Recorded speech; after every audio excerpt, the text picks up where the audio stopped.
A queda de Adão e Eva introduziu o pecado no mundo. Pecado este que gerou consequências desastrosas na humanidade. Inimizade, dores, fadiga e esforço para se alimentar e trabalhar. O pecado gerou mortalidade.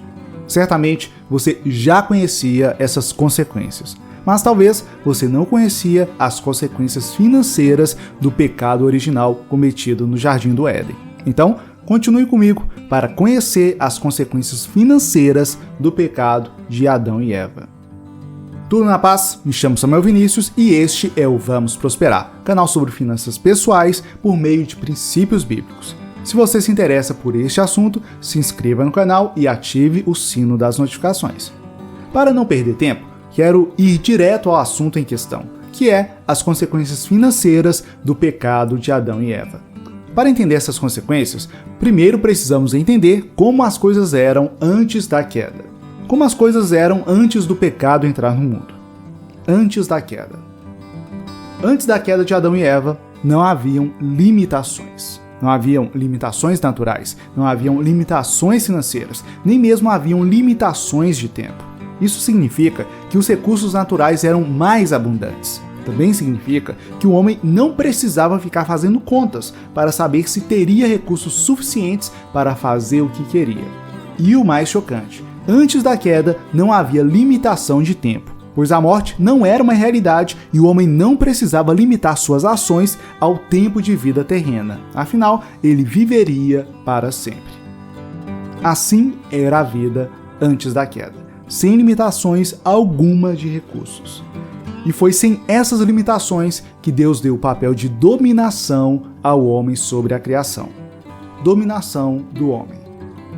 E disse Deus: façamos o homem à nossa imagem, conforme a nossa semelhança. Domine ele sobre os peixes do mar, sobre as aves do céu, sobre os animais domésticos e sobre toda a terra, e sobre todo o réptil que se arrasta sobre a terra. Gênesis 1:26. Dominar neste contexto se refere a administrar, a controlar, a gerenciar a criação. Porém, tudo isso era feito sem limitações. Sem limitações de tempo, sem limitações de recursos, sem limitações naturais. Mas, além desse papel de gerência, antes da queda, Deus também ordenou o trabalho. E tomou o Senhor Deus o homem e o pôs no jardim do Éden para o lavrar e o guardar. Gênesis 2, versículo 15.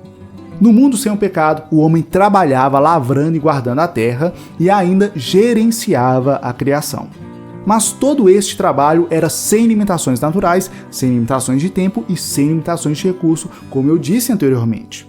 Mas essa realidade foi drasticamente mudada com a entrada do pecado no mundo. A queda, a entrada do pecado no mundo. Com a queda de Adão e Eva, os recursos se tornaram menos abundantes.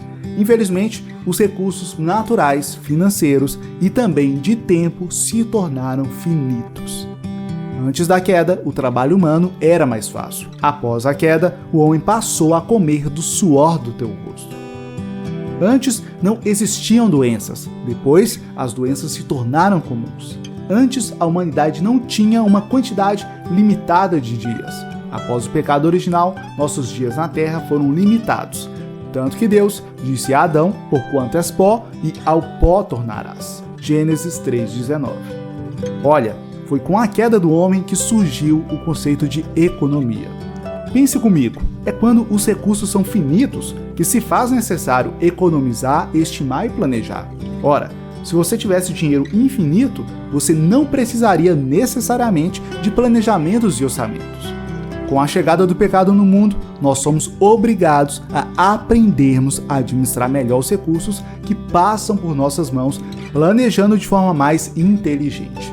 Se administramos e planejamos bem, teremos mais. Se administramos mal, a tendência é termos cada vez menos. Tanto que a Bíblia diz em Provérbios 21, versículo 5, que os planos bem elaborados levam à fartura, mas o apressado sempre acaba na miséria. Mas não para por aí. A entrada do pecado no mundo trouxe outras consequências financeiras. Agora, para prosperar financeiramente, mais do que nunca, precisamos da permissão e do auxílio de Deus.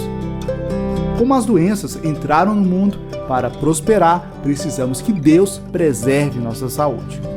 Como a terra foi amaldiçoada, para prosperar, precisamos que Deus nos dê as condições ambientais apropriadas. Como o pecado gerou inimizade entre a humanidade, para prosperar financeiramente, também precisamos que Deus nos dê paz. Note bem esses 3 pontos que eu disse. Eu disse que, para termos uma boa condição financeira, precisamos de saúde, paz e condições ambientais favoráveis. Isso fica claro quando examinamos as Escrituras. Com relação à saúde, lembre-se de Jó. Num determinado período, Jó perdeu sua saúde e, enfermo, teve grandes prejuízos financeiros. Quanto às condições ambientais favoráveis, temos o exemplo dos 7 anos de fome nas terras da região do Egito que impediram a prosperidade dos moradores das terras vizinhas ao Egito. E sobre a paz, a Bíblia diz que Salomão pôde prosperar e pôde dominar sobre toda a sua região por haver paz por todos os lados ao seu redor. Podemos conferir isso em 1 Reis 4:24. Percebe como não há como prosperar financeiramente sem o auxílio e a permissão divina? Essa é uma consequência financeira do pecado. Hoje precisamos, mais do que nunca, que Deus nos dê condições favoráveis para prosperarmos na vida financeira. A boa notícia é que sim, o Senhor se dispõe a nos ajudar. Ele se dispõe a nos apoiar. Vemos isso ao vê-lo se dirigindo à nação israelita e dizendo: se vocês seguirem os meus decretos e obedecerem os meus mandamentos e colocarem em prática, eu lhes mandarei chuva na estação certa, e a terra dará a sua colheita e as árvores do campo darão o seu fruto. Levítico 26, 3 e 4. Mas não para por aí, o Senhor também pode conceder dias de paz. Vemos essa promessa para Israel no mesmo capítulo de Levítico. Confira: estabelecerei paz na terra, e vocês se deitarão e ninguém os amedrontará. Farei desaparecer da terra os animais selvagens, e a espada não passará pela terra de vocês. Levítico 26, versículo 6.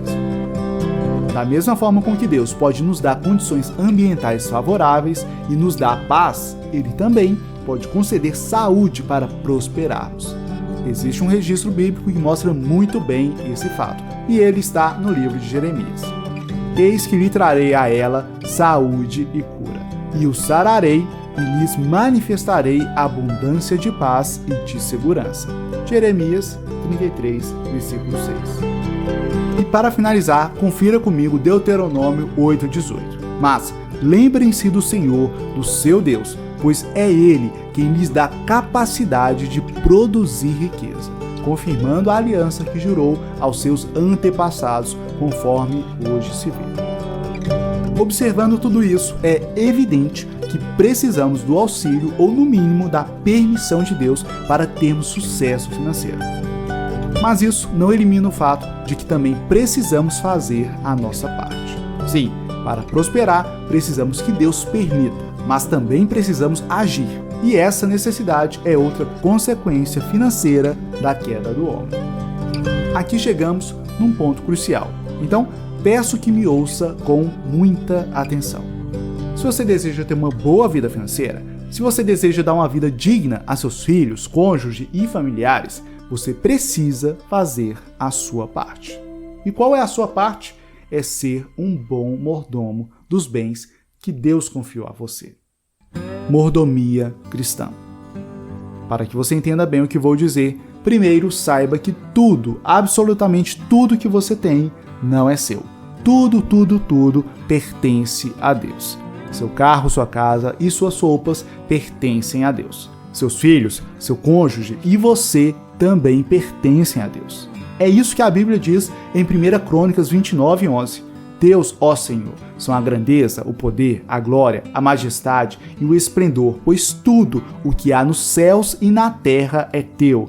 Teu, ó Senhor, é o reino, tu estás acima de tudo. É isso que a Bíblia também diz em Romanos 11:36. Porque dele, por ele e para ele são todas as coisas.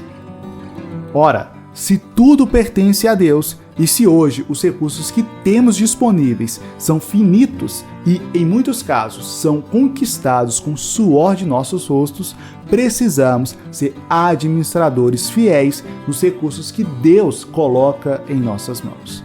Independente do quanto Ele coloca, precisamos administrar bem o que está conosco. Sendo prático, não importa o valor do seu salário, você precisa administrá-lo bem.